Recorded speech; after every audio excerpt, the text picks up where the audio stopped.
Ben Hogan and his swing concepts were decades ahead of his time, and with modern day technology, we have been able to prove his theories and concepts 100% correct. Now, one of the biggest ones was how this right arm should sit at address, therefore how it should work in the backswing and into the release. I'm going to show you how by setting up with the trail arm correctly, you're going to A, nail your setup position, B, be able to get into an awesome top of the backswing position, but most importantly, C, you're going to be able to actually release the club pretty much automatically based on a concept called neutral joint alignment. So let's firstly start with the setup position. Again, we're focusing everything today on the trail arm. What we see a lot of amateurs do and what we see a lot of the best players in the world do and what Ben Hogan used to advocate for. And the first thing we have to understand is golf is very much played as a trail side dominant sport. Now there are examples of golfers who are lead side dominant. So for example, a golfer who plays golf right-handed, if he was trail side dominant, he would naturally be a right-handed person like myself. But a lead side dominant player would be a golfer who is right-handed, but they write with their left hand and they kick with their left foot and things like that. So with that in mind, because this is my dominant side, a lot of amateurs get into the position where they go, right, I want to be powerful with this position. So they reach over and they stretch their trail arm over. As a byproduct of this, number one, the trail shoulder jolts forward, so we can see now my shoulders are open. Number two, this often gets the spine leaning towards the target. And number three, this gets this trail arm, what we class as very internal, very locked out and very internal. Now from here, first of all, this has ruined my setup. So now my swing is going to want to go to the left. Again, some of the biggest issues in golf are shanks, pulls and slices. This is going to encourage that. Also from here, it's going to be extremely hard for me to want to get into a good top of backswing position. So often I'm going to have to collapse my arm in order to get there. And also with this position, it's going to want to promote an open club face due to the anatomy of how the arm is sat. Now, what do we see with good players? Well, if you imagine I've drawn a line right down the middle of my bicep and there is an arrow coming out from sort of my elbow pit here. Bad golfers, we will see this sort of point down and towards the target, maybe just to the right of target. Good golfers, we will see this point basically towards the camera, kind of towards the golf ball here. So what they have essentially done is they have externally rotated their bicep to get their elbow pad away from them. And you can see here from the downline view how this pulls my trail shoulder back. And if anything, it brings my lead shoulder forwards and a little bit more internal. Now from this position here, you can see how it's fixed my shoulder alignment. That's going to help you with your club path and swing direction. It's fixed a lot of my tilts and it's got me in a position to where it's going to be a lot easier to have a really, really good grip. Now, a great way of actually figuring out this position for you to where you get that bicep pointing away from you, or you can think elbow joint pointing towards the trail hip, is to imagine you're holding a steering wheel out in front of you up here. Turn it slightly to the right and come forwards.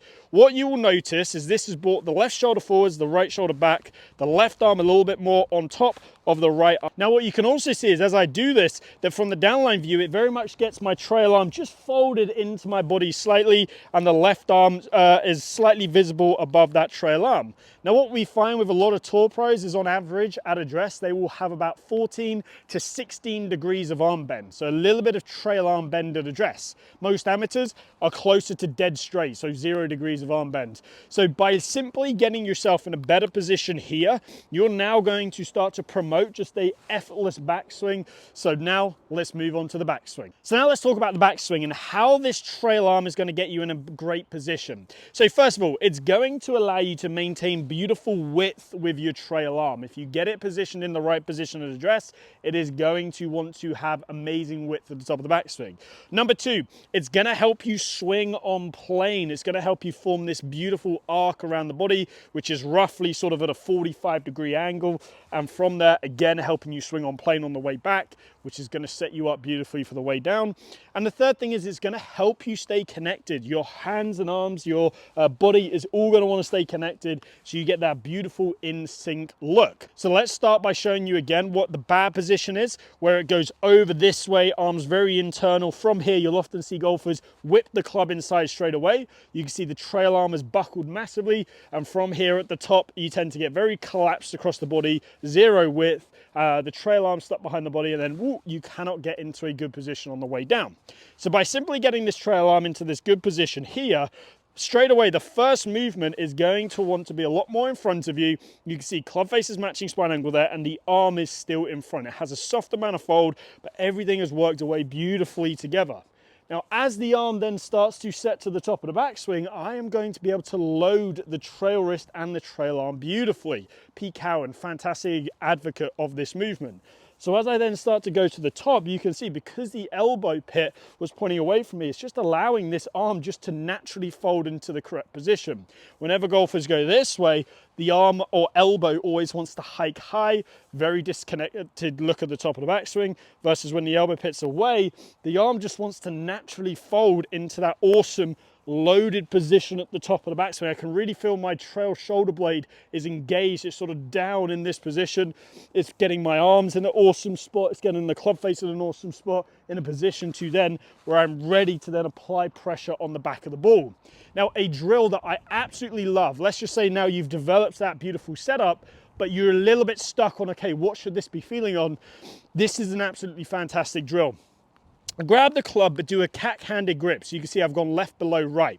Now from this position, swing to the top and feel nice and wide with your left arm. And you can see as I do that, how it gets that trail arm in a beautiful position at the top of the backswing. So once you've done that a couple times and you feel like you're in a good position there, just switch your hands over and straight away you can see how that trail arm is fully loaded.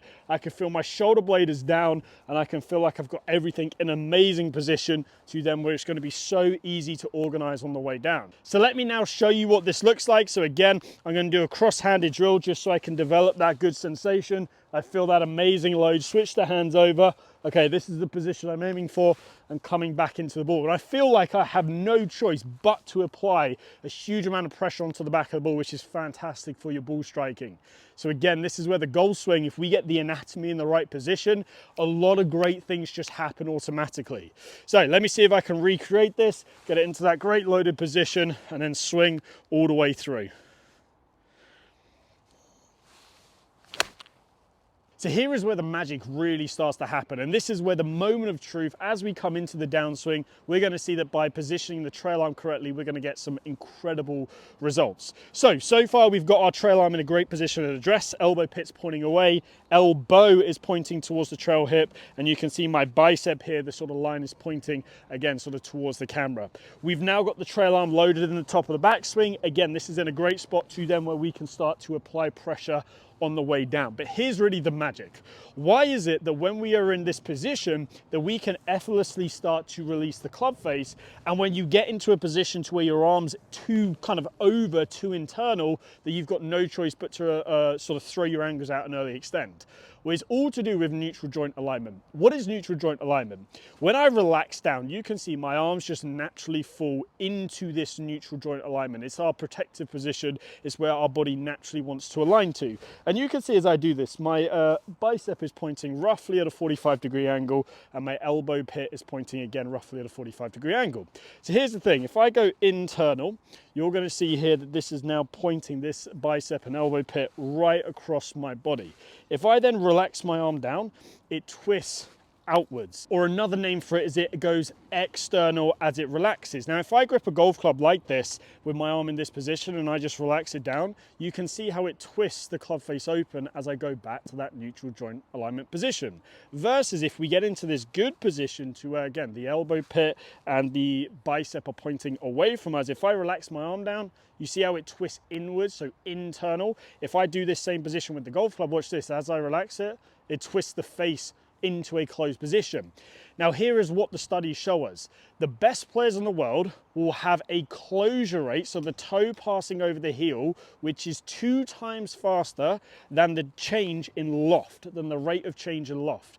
Basically meaning that you will see the best players in the world do this far more than they do this. And this is a crucial concept that is going to happen pretty much automatically if you allow that arm to set up in a great position, because it's going to want to release the club the way we want it. So this is the amazing thing. If you get it into this position here, you're going to find then that as you get to the top, it's loaded, that it's naturally going to want to close the face. It's going to want to release the face on the way through. And it doesn't matter if you're a body release, a roll release player, you have to do this movement. Like I said, there is a direct correlation between the rate of closure, so toe over heel, versus the difference in loft, so how quickly the loft changes. There is a direct correlation. best players in the world close that face over a lot quicker than amateurs. The studies show it. Now, here's a really simple drill to help you sort of piece this together, this release pattern together, and I call it the preset release drill. So what you're going to do is set up to the golf ball in your new awesome position. So turn the steering wheel to the right, get into that good spot, feel that good grip, elbow pit in the right position. Now, you're going to go into this release point here. So as I do that, I can feel my trail arm start to rotate over. And you can see in this position, I've preset this great release. Now from here, I'm going to swing to the top, feel that load, and swing back to this position. I'm going to get used to what it feels like to allow that club to square up. And you're going to feel, if you set the trail arm in the correct position of the dress, how it's going to happen super naturally. As well as this, you're also going to notice, oh wait, suddenly my body's going to want to turn. I'm also going to want to get width, and everything is going to start to fall into place. Then once you've done that a couple times, then it's actually time to hit a golf shot, do a little 3/4 swing, start in this great position, turn the steering wheel, get your hands on the club correctly. You can see my bicep is pointing away from me, elbow pit pointing away from me. Take my grip, go into this good release, and you can see as I've done that, I've naturally allowed my hand to release over. Now I'm going to swing back and hit it. So that is how, by simply changing your right arm position at a dress, you're going to see some huge benefits to not only your setup, your backswing, your downswing, and your release pattern, as well as club face control. Now, if you have questions about this, please drop them down below. I answer all my questions. Now, if you need some more one-to-one help, I offer online coaching on the Skillist platform. The link is down in the description. And if you have enjoyed today's video, please give it a like and subscribe.